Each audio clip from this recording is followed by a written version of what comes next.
প্রত্যাবাসন প্রক্রিয়ার অংশ হিসেবে বাংলাদেশ থেকে রোহিঙ্গাদের নিজ দেশে ফিরিয়ে নিতে রাজি হয়েছে মিয়ানমারের জান্তা সরকার।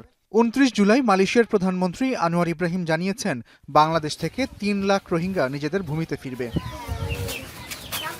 মালয়েশিয়া থেকেও ৫,০০০ রোহিঙ্গাকে ফেরত নিতে মিয়ানমার সরকার রাজি হয়েছে বলেও জানিয়েছেন আনোয়ার ইব্রাহিম।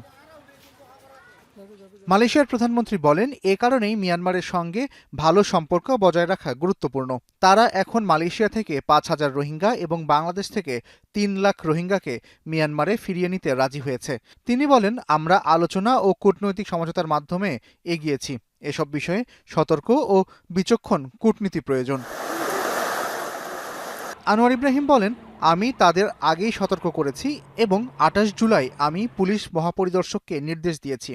আমি চাই না রোহিঙ্গারা সড়ক ও জনসম্মুখে বিশৃঙ্খলা সৃষ্টি করুক। এটি মালয়েশিয়া, তারা আমাদের সমস্যায় ফেলতে বা বিরক্ত করতে পারবে না, করলে পুলিশ ব্যবস্থা নেবে।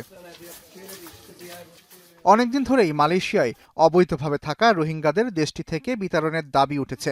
দেশটির প্রধানমন্ত্রী আনোয়ার ইব্রাহিম রোহিঙ্গা জনগোষ্ঠীকে স্থানীয় আইন মেনে চলার এবং সাধারণ মানুষের কোনো অসুবিধা সৃষ্টি করা থেকে বিরত থাকার আহ্বান জানিয়েছেন।